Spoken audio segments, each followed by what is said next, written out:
আজকে নিয়ে চলে এসেছি সারাদিন রোজা রাখার পর ইফতারে কলিজা ঠান্ডা করার মতো 4 রকম মজার মজার ডেজার্ট রেসিপি। আসসালামু আলাইকুম বন্ধুরা, কিচেন বাঙালিয়ানা চ্যানেলে আপনাদের সবাইকে স্বাগত জানাই। সবার প্রথমে আমি আপনাদের সাবুদানা ফ্রুট ডেজার্ট তৈরি করে দেখাবো। এই গরমে সারাদিন রোজা রাখার পর যদি ইফতারে এরকম ঠান্ডা ঠান্ডা একটি সাবুদানার ফ্রুট ডেজার্ট বা শরবত থাকে তাহলে পুরো শরীরটাই ঠান্ডা হয়ে যাবে। তো সবার প্রথমে আমি এখানে প্যানের মধ্যে হাফ লিটার মতো দুধ নিয়ে নিচ্ছি। আপনারা চাইলে দুধের পরিমাণটা বাড়িয়েও নিতে পারেন। এই দুধটা আমি আগে থেকে ভালো করে জাল করে নিয়ে একটু ঘন করে নিয়েছি। এবার এই দুধটা থেকে অল্প করে একটু দুধ আমি আলাদা জায়গায় তুলে রাখছি। এবার এই দুধের মধ্যে টেস্ট অনুযায়ী চিনি দিয়ে দিচ্ছি। চিনির পরিমাণটা আপনারা আপনাদের পছন্দ মতো দিয়ে দেবেন। তো চিনি দেওয়ার পর এবার এই দুধটাকে একটু ভালো করে জাল করে নেব। চিনি দেওয়ার পর দুধটা যখন একটু ভালোভাবে ফুটে উঠবে তখন এখানে দিয়ে দেব কর্নফ্লাওয়ার। তো দুধটা দেখুন এখন কিন্তু ভালোভাবেই ফুটে গেছে। তো এখানে গরম দুধের মধ্যে কিন্তু কর্নফ্লাওয়ার দেওয়া যাবে না, তাই দুধটা আগে থেকে তুলে রাখতে হবে। এবার এখানে 1 চামচ মতো কর্নফ্লাওয়ার দিয়ে খুব ভালোভাবে কর্নফ্লাওয়ারটাকে দুধের সঙ্গে মিশিয়ে নিচ্ছি। আপনাদের হাতের কাছে যদি কর্নফ্লাওয়ার না থাকে সেক্ষেত্রে দুধটাকে কিছুক্ষণ জাল করে নিয়ে ঘন করেও নিতে পারেন। তাছাড়া কর্নফ্লাওয়ারের জায়গায় আপনারা কাস্টার্ড পাউডারও দিতে পারেন।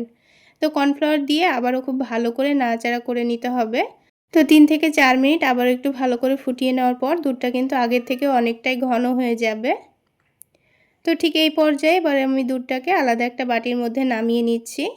এবার এই দুধটা ঠান্ডা হয়ে গেলে এটাকে আমি নর্মাল ফ্রিজে কিছুক্ষণের জন্য রেখে দেব। ততক্ষণে সাবুদানার শরবত তৈরি করে নেওয়ার জন্য সাবুদানাটা আমি রেডি করে নেব। তো আমি এখানে প্যানের মধ্যে 2 কাপ পরিমাণ পানি দিয়ে দিচ্ছি। এবার এই পানির মধ্যে আমি সামান্য পরিমাণ তেল দিয়ে দিচ্ছি। রান্নার যে কোনো তেল দিয়ে দিলেই হবে। এভাবে অল্প করে একটু তেল দিয়ে দিলে সাবুদানাটা একে অপরের গায়ে লেগে যায় না। পানিটা ভালোভাবে গরম হয়ে গেলে এখানে হাফ কাপ পরিমাণ সাবুদানা দিয়ে দিয়েছি। তারপর এটাকে অনবরত নাড়াচাড়া করে যেতে হবে। আর 10 মিনিট গ্যাসের ফ্লেমটা মিডিয়ামে রেখে সাবুদানাটাকে আমি সেদ্ধ করে নিয়েছি। তো সাবুদানাটা সেদ্ধ করতে আমার 10 মিনিট সময় লেগে গেছে। আর দেখুন সাবুদানার কালারটা কিন্তু অনেকটাই চেঞ্জ হয়ে এসেছে। তো আরও একটু সেদ্ধ করে নেব। তো দেখুন কিছুক্ষণ পর সাবুদানার কালারটা একেবারে পানির কালারের মতো হয়ে গেছে। তো এখনই বুঝতে হবে সাবুদানাটা পারফেক্টভাবে সেদ্ধ হয়ে গেছে। এবার এটাকে নামিয়ে একটা ছাঁকনাতে ছেঁকে নিচ্ছি। ছেঁকে নেওয়ার সাথে সাথে এর মধ্যে ঠান্ডা পানি দিয়ে সাবুদানাটাকে একটু ভালোভাবে ধুয়ে নিতে হবে। তাহলে সাবুদানার আঠালো ভাবটা চলে যাবে আর সাবুদানাটা অনেকটাই ঝরঝরে হয়ে যাবে। এবার এই সাবুদানাটাকে আমি একটা বাটির মধ্যে নামিয়ে নিচ্ছি। এবার ফ্রিজ থেকে দুধের বাটিটা বার করে নিয়ে আমি শরবতটা তৈরি করে নেব। এবার দুধের মধ্যে সাবুদানাটা দিয়ে খুব ভালো করে নাড়াচাড়া করে মিশিয়ে নিতে হবে। আর বন্ধুরা, এখানে যদি আপনারা কোনো রকম ফল না দিয়ে এইভাবেই খেতে চান তাও কিন্তু ঠান্ডা ঠান্ডা খেতে পারেন, খেতে ভীষণ ভালো লাগবে। আর এই দুধ আর সাবুদানার মিশ্রণটা যদি এইভাবেই নর্মাল ফ্রিজে আপনারা 4 থেকে 5 দিন মতো রেখে খেতে চান তাও কিন্তু হবে। ইফতারে ঠান্ডা ঠান্ডা বার করে কিছু নিজের পছন্দ মতো ফল অ্যাড করে খেতে পারেন। তো দেখুন সাবুদানাটা দুধের সঙ্গে খুব ভালোভাবে মিশিয়ে নিয়েছি। এবার এখানে আমি কিছু ফল অ্যাড করব। প্রথমে হাফ কাপ মতো আপেল কুচি করে কেটে দিয়ে দিয়েছি। তারপর অল্প করে একটু কালো আঙ্গুর কুচি দিয়ে দিয়েছি। তারপরে দিয়ে দিচ্ছি হাফ কাপ মতো সবুজ আঙ্গুর কুচি। তারপরে দিয়ে দিচ্ছি হাফ কাপ মতো কলা কুচি। এবার সবশেষে দিয়ে দিচ্ছি বেদানা। এবার সব কিছুকে একটু ভালো করে মিশিয়ে নেব। আমি এখানে যে ফলগুলো দিয়েছি সেই ফলগুলোই দিতে হবে এমন কোনো কথা নেই। আপনাদের ঘরে যে কোনো ফল থাকলে আপনারা এগুলো অ্যাড করে খেতে পারবেন। এবার সব কিছুকে একটু ভালো করে মিশিয়ে নিলেই কিন্তু এই সাবুদানার ডেজার্টটি বা শরবতটি তৈরি হয়ে যাবে। তাহলে বন্ধুরা, আজকের এই সাবুদানার শরবতটি আপনাদের কেমন লাগলো অবশ্যই কমেন্ট সেকশানে জানাবেন। আর ভালো লাগলে একটা লাইক শেয়ার করে দেবেন। সেই সাথে আমার এই সহজ রেসিপিগুলো যদি ইউটিউব চ্যানেল থেকে দেখে থাকেন চ্যানেলটি সাবস্ক্রাইব করে দেবেন। আর ফেসবুক পেজ থেকে দেখে থাকলে পেজটি ফলো করে দেবেন। তো সব কিছু ফল একসঙ্গে খুব ভালো করে মিশিয়ে নিয়েছি। এবার এখানে অল্প করে একটু কাঠবাদাম কুচি দিয়ে দিচ্ছি। আমি এখানে শুধুমাত্র কাঠবাদাম কুচি দিয়েছি, আপনারা আপনাদের পছন্দ মতো যে কোনো ড্রাই ফ্রুটস এখানে দিয়ে দিতে পারেন। তো কাঠবাদাম কুচি দেওয়ার পর আবার একটু ভালো করে মিশিয়ে নিচ্ছি। তো বন্ধুরা, একবার হলো এভাবে বানিয়ে চাইলে আপনারা ঈদের দিনও অতিথি আপ্যায়নে এই ডেজার্টটি সার্ভ করতে পারেন। খেতে ভীষণ মজার হয়। আর এই গরমে ঠান্ডা ঠান্ডা হেলদি ডেজার্টটি 1 গ্লাস খেলেই কিন্তু সারাদিনের ক্লান্তি এক নিমেষেই দূর হয়ে যাবে। এবার আমি আপনাদের তৈরি করে দেখাবো ঠান্ডা ঠান্ডা সুজির দই বড়া, যেটা ইফতারে খেতে দারুণ লাগবে। তো রেসিপিটা তৈরি করে নেওয়ার জন্য আমি এখানে মেজারমেন্ট কাপ মেপে হাফ কাপ পরিমাণ সুজি নিয়েছি। তো এবার এই সুজিটাকে আমি মিক্সিং বোলের মধ্যে নিয়ে নেব। আর যতটা পরিমাণ সুজি নিয়েছি তার অর্ধেকটা টক দই নিয়ে নিয়েছি। এই টক দইটা কিন্তু আমার হাতের তৈরি, কিছুদিন আগে আমি আপনাদের সঙ্গে রেসিপিটা শেয়ার করেছি, চাইলে আপনারা দেখে নিতে পারেন। তারপর এখানে প্রথমে সামান্য পরিমাণ পানি দিয়ে সুজি দইকে একসঙ্গে মিশিয়ে নিতে হবে। প্রথমেই খুব বেশি পানি দিয়ে দেবেন না, অল্প অল্প করে পানি দিয়ে সব কিছু একসঙ্গে মিশিয়ে নিতে হবে। এখানে সুজিটা কিন্তু খুব বেশি নরম না হয়ে যায়, সেটা লক্ষ্য রেখে পানি দিতে হবে।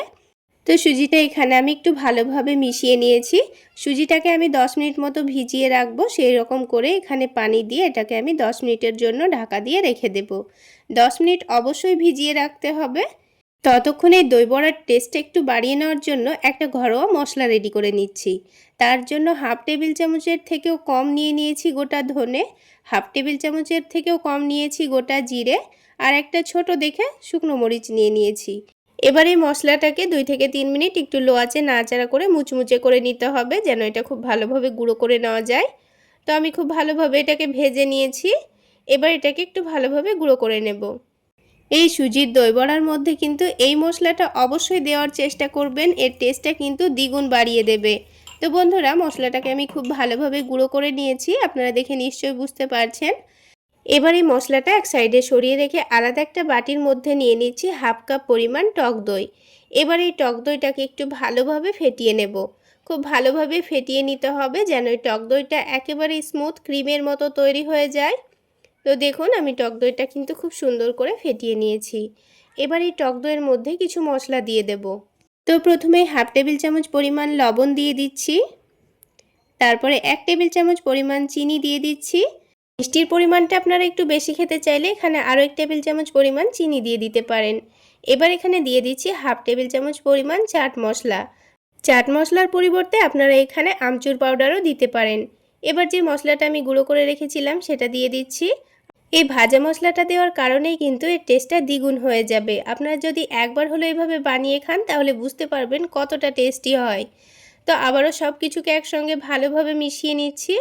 খুব ভালোভাবে মিশিয়ে নেওয়া হয়ে গেলে এখানে আমি 1 কাপ পরিমাণ দুধ নিয়ে নেব। যেহেতু এটা মেজারমেন্ট কাপের হাফ কাপ, তাই এখানে দুধটা 2 বারে নিয়েছি। তো বন্ধুরা, এখানে কিন্তু দুধটা আগে থেকে ভালো করে জাল করে ঘন করে নিয়ে দুধটাকে ঠান্ডা করে নিয়েছি। দুধটা দেওয়ার পর এখানে ভালোভাবে মিশিয়ে নিচ্ছি। আর বন্ধুরা, আরও একটা কথা আপনাদের বলে দিই, আমি যেহেতু সমস্ত উপকরণগুলো একটু মেপে মেপে নিচ্ছি, আপনারাও ঠিক একইভাবে মেপে নেওয়ার চেষ্টা করবেন। তাহলে এখানে দই বড়াগুলো দুধের সঙ্গে খুব সুন্দরভাবে ভিজবে আর খেতেও অনেক নরম তুলতুলে হবে। এবার যে 10 মিনিটের জন্য আমি সুজিটাকে ভিজিয়ে রেখেছিলাম, এই সুজিটাকে এবার একটু ভালোভাবে ফেটিয়ে নিতে হবে। দেখুন, পানিটা কিন্তু অনেকটাই টেনে নিয়ে এটা অনেকটাই শক্ত মনে হচ্ছে। তো এবার এটাকে খুব ভালোভাবে ফেটিয়ে নিতে হবে। তো ফেটিয়ে নেওয়ার আগে কিছু মশলা দিয়ে দেব। তো স্বাদ মতো লবণ দিয়ে দিয়েছি, হাফ টেবিল চামচ পরিমাণ চিনি দিয়ে দিয়েছি, আর 1 টুকরো আদা আর কাঁচামরিচকে একটু থেতো করে দিয়ে দিয়েছি। এবার সব কিছুকে হাত দিয়ে একটু ভালো করে ফেটিয়ে নিতে হবে। খুব ভালো করে ফেটিয়ে নিয়ে এটাকে একটু নরম করে নিতে হবে। দেখুন, আমি কিন্তু এটাকে 3 থেকে 4 মিনিট সময় নিয়ে খুব ভালোভাবে ফেটিয়ে নিয়েছি। আর এটা কিন্তু ফেটিয়ে নেওয়ার পর আরও অনেকটাই স্মুথ হয়ে গেছে, আপনারা দেখে নিশ্চয়ই বুঝতে পারছেন। এবারে বড়াগুলো ভেজে নেওয়ার আগে হাফ টেবিল চামচ পরিমাণ বেকিং সোডা দিয়ে আবার একটু ভালোভাবে মিশিয়ে নেব। তো এখানে ভেজে নেওয়ার সময় কিন্তু বেকিং সোডাটা দেওয়ার চেষ্টা করবেন, প্রথমে দিয়ে কিন্তু ফেটাবেন না, এটা ভাজার একটু আগেই কিন্তু দিতে হবে। এবার ব্যাটারের কনসিস্টেন্সিটা দেখুন, ঠিক এই রকম করে ব্যাটারটা তৈরি করে নিতে হবে। তাহলে বড়াগুলো ভাজার পর কিন্তু একটুও শক্ত হবে না, অনেকটাই নরম তুলতুলে হবে, খেতে ভীষণ ভালো লাগবে। তো এবার বড়াগুলো ভেজে নেওয়ার জন্য কড়াইয়ের মধ্যে একটু পরিমাণ মতো তেল দিয়ে দিয়েছি। তারপর এখানে ছোট ছোট করে বড়াগুলো গরম তেলের মধ্যে দিয়ে দেব। তেলটা আবার যেন অতিরিক্ত গরম না হয়ে যায়, হালকা গরম তেলের মধ্যে দিতে হবে। আর বড়াগুলো একটু ছোট সাইজের করেই দেবেন, তাহলে এটা ভাজার পর অনেকটাই ফুলে যাবে। তাছাড়া দুধের মধ্যে ডুবিয়ে নেওয়ার পর কিন্তু আরও অনেকটাই বড় হয়ে যাবে। এবার এগুলোর একদিকটা হয়ে আসলে উল্টে পাল্টে এই বড়াগুলোকে হালকা গোল্ডেন করে ভেজে নেব। তো দেখুন বন্ধুরা, বড়াগুলো কিন্তু খুব সুন্দর ভাজা হয়ে গেছে। এই বড়াগুলোকে চাইলে আপনারা খালি মুখেও খেতে পারেন, খেতে এত মজার হয়। খালি মুখেও কিন্তু খেতে দারুণ টেস্টি হয়। এবার এই বড়াগুলোকে গরম গরম তুলে নিয়ে সাথে সাথে দইয়ের মধ্যে ডুবিয়ে দিতে হবে। তাহলে বড়াগুলোর ভেতরে খুব সুন্দরভাবে দইটা ঢুকে যাবে। দইয়ের মধ্যে দেওয়ার পর একটা স্প্যাচুলা দিয়ে এই বড়াগুলোকে একটু নাড়াচাড়া করে দইয়ের সঙ্গে ভালোভাবে মিশিয়ে নিচ্ছি। এভাবে একটু উল্টে পাল্টে মিশিয়ে নেবেন, আর সাথে সাথেই দেখবেন এগুলো অনেকটাই ফুলতে শুরু করেছে। বাকি বড়াগুলোকেও ভেজে নেওয়ার পর এই দইয়ের মধ্যেই দিয়ে দেব। তারপর ঠিক একইভাবে এগুলোকেও নাড়াচাড়া করে মিশিয়ে নিতে হবে। তো বড়াগুলো দইয়ের সঙ্গে ভালোভাবে মিশিয়ে নেওয়ার পর 1 ঘন্টা মতো নর্মাল ফ্রিজে রেখে আমি ঠান্ডা করে নিয়েছিলাম। তারপর খাওয়ার একটু আগে ওপর থেকে একটু ধনেপাতা কুচি আর বাজারে কেনা অল্প একটু ভুজিয়া দিয়ে এগুলোকে আমি পরিবেশন করে নিয়েছি। তাহলে বন্ধুরা, আজকের এই সুজির দই বড়া রেসিপি আপনাদের কেমন লাগলো অবশ্যই কমেন্ট সেকশানে জানাবেন। আর ভালো লাগলে একটা লাইক শেয়ার করে দেবেন। আর আমার এই সহজ রেসিপিগুলো যদি ইউটিউব চ্যানেল থেকে দেখে থাকেন চ্যানেলটি সাবস্ক্রাইব করে দেবেন, আর ফেসবুক পেজ থেকে দেখে থাকলে পেজটি ফলো করে দেবেন। তাহলে বন্ধুরা, দেখলেন তো কত অল্প উপকরণে দারুণ টেস্টি ঠান্ডা ঠান্ডা দই বড়া তৈরি হয়ে গেল। এবার একটা বড়া আপনাদের কেটেও দেখিয়ে দিচ্ছি। দেখুন কত সুন্দর কেটে নেওয়া হয়ে গেল। একেবারে নরম তুলতুলে সফট, মুখে দিলেই যেন মিশে যাচ্ছে। আর বন্ধুরা দেখুন দেখতে কতটা লোভনীয় হয়েছে। এবার আমি আপনাদের তৈরি করে দেখাবো ইফতারে মন প্রাণ কলিজা ঠান্ডা করার মতো ক্যারামেল ব্রেড পুডিং। তো পুডিংটা তৈরি করে নেওয়ার জন্য সবার প্রথমে আমি ক্যারামেল তৈরি করে নেব। তার জন্য একটা প্যানের মধ্যে 1/3 কাপ চিনি নিয়ে নিয়েছি। এবার গ্যাসের ফ্লেমটা মিডিয়ামে রেখে কিছুক্ষণ অপেক্ষা করতে হবে, তাহলে দেখবেন চিনিটা খুব ভালোভাবে গলে আসছে। আর চিনিটা যখন হালকা গলে যাবে তখন এটাকে খুব ভালো করে নাড়াচাড়া করে নিতে হবে। আর লক্ষ্য রাখতে হবে এই ক্যারামেলটা যেন না পুড়ে যায়। ক্যারামেলটা পুড়ে গেলে কিন্তু পুডিংটা খেতে একেবারে ভালো লাগবে না, তাই লক্ষ্য রেখে ক্যারামেলটা তৈরি করে নিতে হবে। তো ক্যারামেলটা খুব ভালোভাবে তৈরি হয়ে গেছে। এবার যে পাত্রে আমি পুডিংটা তৈরি করব সেই পাত্রে ক্যারামেলটাকে সাথে সাথেই ঢেলে নিতে হবে, তা না হলে কিন্তু ক্যারামেলটা সাথে সাথেই জমে যাবে, তখন কিন্তু এই পাত্রে এইভাবে ছড়িয়ে নেওয়া হবে না। এবার এটাকে এক সাইডে রেখে দেব। তারপর আমি এখানে পাউরুটি নিয়ে নিয়েছি। আমার হাতের কাছে এইরকম দুটো পাউরুটি ছিল, তাই এটা দিয়েই আমি ব্রেড পুডিংটা তৈরি করে নেব। আপনাদের হাতের কাছে না থাকলে আপনারা স্লাইস ব্রেড দিয়েও তৈরি করে নিতে পারবেন। দেখুন পাউরুটিটা কিন্তু অনেকটাই সফট নরম, আর খেতেও কিন্তু ভীষণ টেস্টি। এটা দিয়ে পুডিংটা তৈরি করে নিলে কিন্তু খেতে দারুণ টেস্টি হবে। তো এই পাউরুটিটাকে আমি ছোট ছোট পিস করে কেটে নিচ্ছি। আর বন্ধুরা, আপনাদের হাতের কাছে যে কোনো ব্রেড থাকলেই আপনারা এই পুডিংটা তৈরি করে নিতে পারবেন।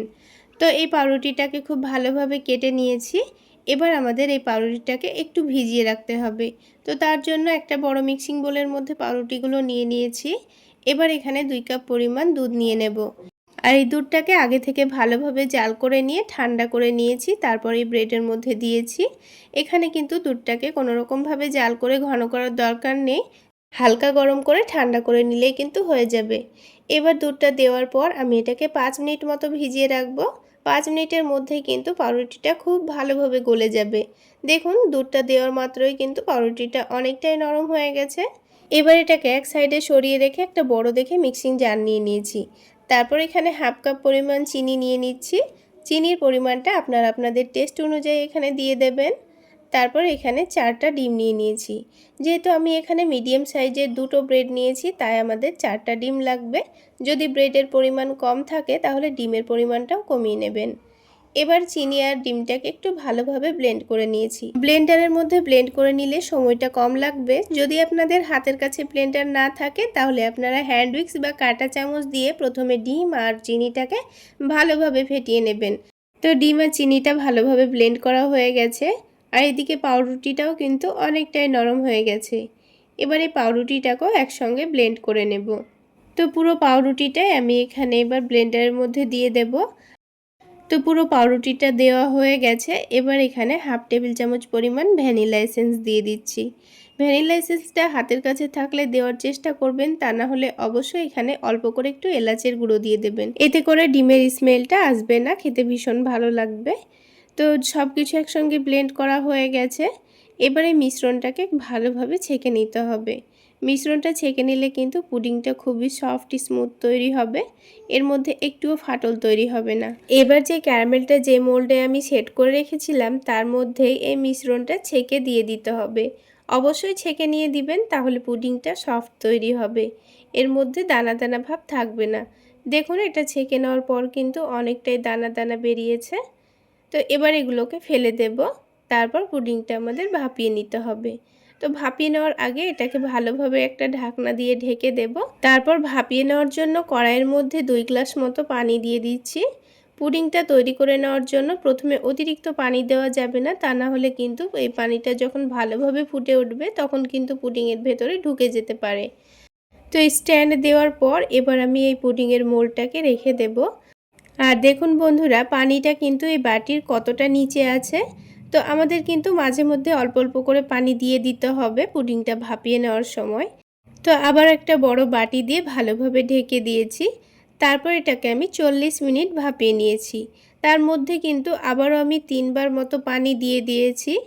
এবার একটা ছুরি দিয়ে চেক করে নেব যে পুডিংটা ভালোভাবে হয়েছে কিনা। তো পুডিংটা কিন্তু আমাদের পারফেক্ট ভাপিয়ে নেওয়া হয়ে গেছে। তো এই গরমের মধ্যে পুডিংটাকে আবারও 10 মিনিট মতো ঢাকনা দিয়ে ঢেকে রেখে দেব। তারপর এটাকে আমি ফ্রিজে 1 ঘন্টা মতো রেখে দিয়েছিলাম ঠান্ডা ঠান্ডা খাওয়ার জন্য। তো ফ্রিজে রাখার পর দেখুন পুডিংটা খুব সুন্দরভাবে কিন্তু সেট হয়ে গেছে। এবার আমি পুডিংটা কেটে আপনাদের বার করে দেখিয়ে দিচ্ছি।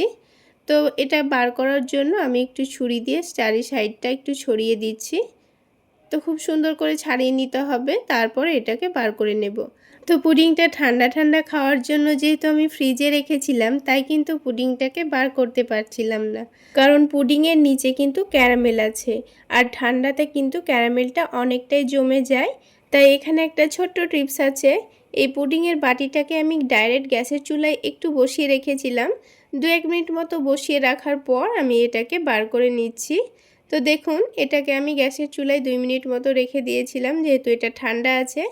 তো এবার এটা দেখুন খুব সুন্দরভাবে কিন্তু ছেড়ে যাচ্ছে। তো যেহেতু গ্যাসের চুলায় বসানোর জন্য ক্যারামেলটা আবারও গলে গেছে, তখন কিন্তু এই পুডিংটা খুব সহজে বার হয়ে গেছে। তো তার জন্য পুডিংটাকে প্রথমে ফ্রিজে না রেখে এইভাবে ডিমোল্ড করে নেওয়ার পর ফ্রিজে রেখে ঠান্ডা ঠান্ডা পরিবেশন করতে হবে। তো বন্ধুরা দেখুন পুডিংটা কত সুন্দর সফটভাবে তৈরি হয়েছে। এই পুডিংটা খেতে কিন্তু অসম্ভব মজার ছিল বন্ধুরা। আপনারা এই গরমে একবার বানিয়ে খেলে আবার বানাতে ইচ্ছে করবে, এতটাই টেস্টি হয়েছিল। আর বন্ধুরা, আমার এই রেসিপি ফলো করে যদি একবার হলেও বানিয়ে খেয়ে থাকেন, তাহলে কেমন হয়েছে অবশ্যই কমেন্ট সেকশানে জানাবেন। আর ভালো লাগলে একটা লাইক শেয়ার করে দেবেন। এবার সব শেষে আরও একটি দুর্দান্ত স্বাদের রেসিপি তৈরি করে দেখাবো, ঠান্ডা ঠান্ডা ফ্রুট কাস্টার্ড।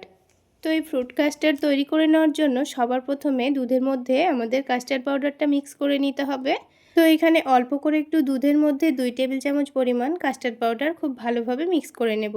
আর এই দুধটাকে আমি আগে জাল করে নিয়ে ঠান্ডা করে নিয়েছি, আর ঠান্ডা দুধের মধ্যে কাস্টার্ড পাউডারটা মিক্স করে নিতে হবে। তো কাস্টার্ড পাউডারটা আমি ভ্যানিলা ফ্লেভার নিয়েছি, আপনারা যে কোনো ব্র্যান্ডের কাস্টার্ড পাউডার নিয়ে নিতে পারেন। তো কাস্টার্ড পাউডারটাকে খুব ভালো করে মিশিয়ে নিয়েছি। তো খুব ভালোভাবে মিশিয়ে নিয়ে এটাকে এক সাইডে রেখে দিচ্ছি। এবার প্যানের মধ্যে দুধ নিয়ে নিচ্ছি। এখানে দুধটা আগে থেকে জাল করে ঘন করে নিয়েছি, আর হাফ লিটার মতো দুধ নিয়ে নিচ্ছি। আপনারা চাইলে দুধের পরিমাণটা এখানে বাড়িয়ে নিতে পারেন। এবার এখানে টেস্ট অনুযায়ী চিনি দিয়ে দিচ্ছি, আপনারা আপনাদের পছন্দ মতো টেস্টে চিনিটা দিয়ে দেবেন। এবার এই দুধটাকে আবার একটু জাল করে নেব। চিনি দেওয়ার কারণে কিন্তু দুধটা অনেকটাই পানসে ভাব চলে আসবে, তাই আবার একটু ভালো করে জাল করে নিয়ে ঘন করে নিতে হবে। তো কিছুক্ষণ পর দুধটা যখন একটু ভালোভাবে ফুটে যাবে, তখন এখানে যে আগে থেকে মিক্স করে কাস্টার্ড পাউডারটা রেখেছিলাম সেটাই দিয়ে দিচ্ছি। আর কাস্টার্ড পাউডারটা দুধে দেওয়ার সময় অনবরত নাড়াচাড়া করে যেতে হবে, তা না হলে তলা থেকে কিন্তু এটা লেগে যেতে পারে।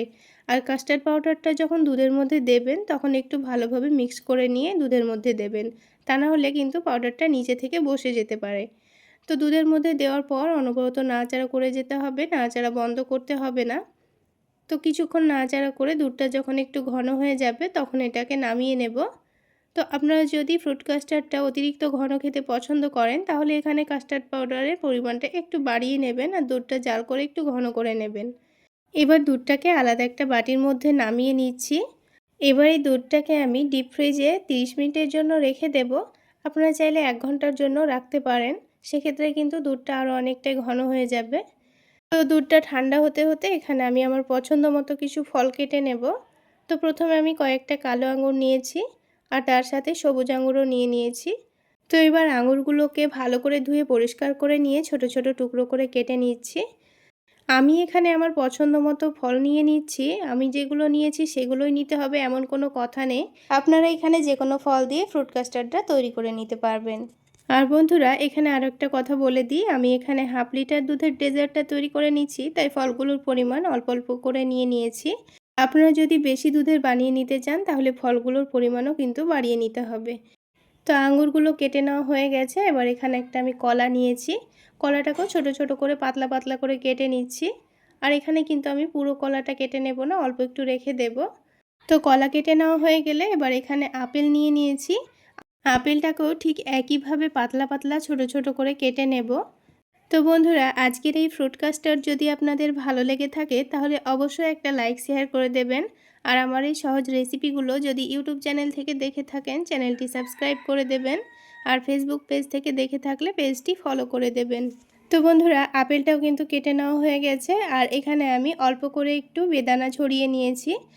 তো বন্ধুরা আমি এখানে 5 রকমের ফলই কেটে নিয়েছি। আর এই 5 রকমের ফল দিয়ে আমি ফ্রুট কাস্টার্ডটা তৈরি করে নেব। তো দেখুন আমি কিন্তু এখানে 30 মিনিট রাখবো বলে রেখেছিলাম, তো সময় স্বল্পতার কারণে আমি আগেই বের করে নিয়েছি। তাই এই ডেজার্টটা কিন্তু অতিরিক্ত ঠান্ডাও হয়নি আর অনেকটা ঘনও হয়নি। তবে আপনারা যদি ঘন খেতে পছন্দ করেন তাহলে 1 ঘন্টা মতো ডিপ ফ্রিজে রেখে দেবেন। এবার একে একে কুচি করা ফলগুলো দিয়ে দিচ্ছি। প্রথমে আপেল কুচি দিয়ে দিয়েছি, তারপরে কলা কুচি দিয়ে দিয়েছি। এবার দিয়ে দিচ্ছি সবুজ আঙ্গুর কুচি, তারপরে দিয়ে দেব কালো আঙ্গুর কুচি। এবার বেদানাগুলো দিয়ে দেব, দিয়ে খুব ভালোভাবে নাড়াচাড়া করে মিশিয়ে নেব। সব কিছু মিশিয়ে নেওয়ার পর ডেজার্টটা দেখুন কতটা লোভনীয় হয়েছে, খেতেও কিন্তু ভীষণ মজার হয়েছিল বন্ধুরা। এবার ওপর থেকে অল্প করে একটু বেদানা কুচি আর কালো আঙ্গুর দিয়ে দিচ্ছি একটু দেখার সৌন্দর্যের জন্য। আর দিয়ে দিচ্ছি অল্প করে একটু কাঠবাদাম কুচি। তো আবারও এটাকে নর্মাল ফ্রিজে রাখার পর এবার আমি এটাকে সার্ভ করে নেব। তো বন্ধুরা এই গরমে ইফতারে চাইলে আপনারা ঠান্ডা ঠান্ডা ডেজার্টই বানিয়ে খেতে পারেন। তাহলে বন্ধুরা আজকে এই পর্যন্তই। সকলে অনেক বেশি ভালো থাকবেন, সুস্থ থাকবেন। দেখা হচ্ছে আরও একটি নতুন রেসিপি নিয়ে নেক্সট এপিসোডে।